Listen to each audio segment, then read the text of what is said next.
Olá, gente querida, bem-vindos ao canal Rui Carlos e a Palavra e a esta série A Volta de Jesus Cristo e o Apocalipse. Hoje nós queremos fazer uma reflexão baseada numa pergunta que as pessoas têm feito em relação à salvação na grande tribulação. Haverá salvação durante a grande tribulação? Aquele período de 7 anos, aquele período que o anticristo estará dominando a terra, especialmente nos 3 anos e meio de perseguição, haverá salvação? O que diz a Bíblia a respeito disso? Em primeiro lugar, queridos, partindo do princípio de que Jesus Cristo irá cumprir a sua palavra, de que ele virá buscar a sua igreja antes da grande tribulação, conforme já falamos, ele vai livrar o seu povo da hora e não na hora. Partindo do princípio de que a Bíblia está nos informando e nos orientando e nos admoestando para que estejamos preparados, porque a volta de Jesus, o arrebatamento, será um momento de surpresa, não para aqueles que estão preparados, mas para os despreparados, levando em consideração de que a Bíblia está se cumprindo e que Jesus Cristo virá, não há dúvidas que muitas pessoas serão deixadas para trás. Infelizmente, muitas pessoas que tiveram conhecimento da verdade, que tiveram a oportunidade de andarem em alinhamento com a palavra, que ouviram a palavra através dos seus pais, dos seus amigos, até mesmo frequentaram igrejas, mas não levaram a sério, não deram crédito à pregação. Essas pessoas serão deixadas para trás. Jesus Cristo disse: estarão 2 numa cama, um será tomado e o outro será deixado. Estarão 2 no trabalho, um será deixado, o outro será tomado. Ele não está aí apresentando uma fórmula matemática exata, dizendo que 50% serão salvos e 50% serão perdidos, mas está querendo dizer, sim, que os que estiverem preparados, esses serão salvos. E que muitas pessoas, até mesmo vivendo em ambientes espirituais, estão perdidos. Bom, a pergunta é: e em relação a essas pessoas que irão ficar? Em relação a esses cristãos nominais que não levaram a sério e que vão ficar para o período da grande tribulação, o que irá acontecer? Bom, em primeiro lugar, eu gostaria de mencionar para vocês o seguinte. Em Apocalipse, porque a Bíblia, ela responde a própria Bíblia, né? A Bíblia responde à Bíblia. Então nós vamos para a Bíblia. No capítulo 6, o verso 9, diz assim: quando abri o 5º selo, vi debaixo do altar. Não está falando do céu, não está falando da igreja, do capítulo 5 de Apocalipse, que está no céu celebrando, glorificada. Não, mas ele vê um grupo, uma visão de grupo, de um grupo de pessoas que estão debaixo do altar e que foram mortos por causa da palavra de Deus e por causa do testemunho que deram. Não está falando aqui de pessoas que foram arrebatadas, pessoas que foram salvas, não. Está falando de um grupo de pessoas que foram mortas por causa da palavra, por causa do testemunho que deram, e elas estão aonde? Debaixo do altar. No verso 10, e clamavam com grande voz, dizendo: até quando, ó verdadeiro santo soberano, não julgas e vingas o nosso sangue dos que habitam sobre a terra? Verso 11, foram dadas a cada um deles compridas vestes brancas. Vestes brancas aqui falam de justiça. E foi-lhe dito que repousassem ainda por um pouco de tempo, até que se completasse o número de seus conservos e seus irmãos, que haviam de ser mortos também como eles foram. Aqui está o primeiro grupo de mártires, de pessoas que foram mortas porque não aceitaram o sinal da besta. Eu acredito que muitas pessoas que estão nesse grupo aqui foram pessoas que ouviram a palavra, que após a vinda de Jesus acreditaram, perceberam que realmente eles estavam errados. Essas pessoas, como outros gentios que acreditarão. Mas a verdade é que não está falando da igreja, mas está falando de pessoas que serão salvas, porém, pessoas que foram mortas. Não foram salvas pela graça, não foram salvas porque o Espírito Santo convenceu o homem do pecado, da justiça e gratuitamente tiveram seus nomes escritos no livro da vida. Mas essas pessoas tiveram que passar por esse período, por esta perseguição. Eu não tenho dúvida de que muitas pessoas irão fugir, muitas pessoas irão escapar. Mas aqui fala de um grupo, e não se trata de um pequeno grupo de pessoas que foram mortas. Apocalipse capítulo 8, do verso 3 ao 5, capítulo 9, 13 e Apocalipse 16, 17, você vai ter uma ideia do que significa debaixo do altar de Deus. Não está falando do céu, mas está falando de um lugar de repouso. E ali os mártires estão. Uma outra coisa que a Bíblia diz que a eles receberam uma instrução que eles deveriam permanecer ali, naquele lugar, debaixo do altar de Deus, ficassem ali até que se completasse o número daqueles que haveriam de ser mortos como eles foram. Vocês lembram quando nós falamos sobre o cavalo verde, que estava recebendo autoridade para matar até 1/4 dos habitantes da terra pela espada, degolamento? Eu acredito que aqui o primeiro grupo de mártires já estão passando por essa terrível experiência.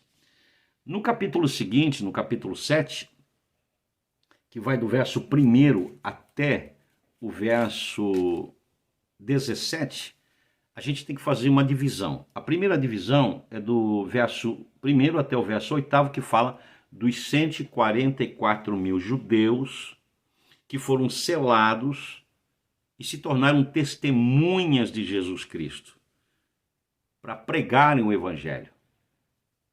Esses 144 mil judeus, eles foram chamados, selados, separados por Deus para fazerem resistência ao anticristo, para levarem as pessoas a acreditarem em Deus e rejeitarem a besta. Bom, isso prova de que haverá salvação, senão não faz sentido nenhum os 144 mil judeus selados pregando o evangelho.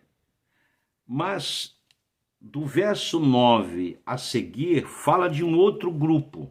Então o verso 9 diz assim: depois dessas coisas olhei e vi uma grande multidão, de que ninguém podia contar, de todas as nações, tribos, povos e línguas, que estavam em pé diante do trono e perante o Cordeiro, trajando compridas vestes brancas e com palmas nas mãos. Novamente, vestes brancas fala de justiça e palmas fala de vitória. Então aqui está falando de um outro grupo, gentios, que serão salvos, que serão alcançados.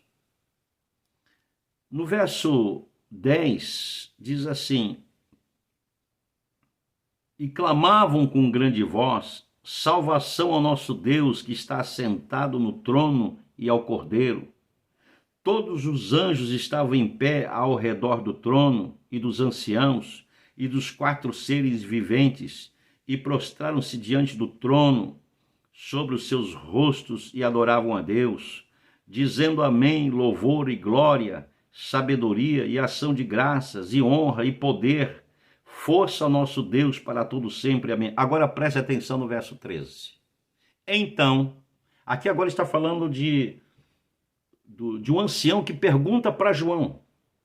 Então um dos anciãos me perguntou: esses que estão vestidos de branco, quem são eles e de onde vieram? Olha a resposta, respondi-lhe: tu o sabes. Se fosse a igreja, ele diria: não é a igreja. Se fosse a igreja, ele diria: não, isso aqui são os nossos irmãos, isso aqui são os salvos por Cristo Jesus. Ele disse: não, tu o sabes.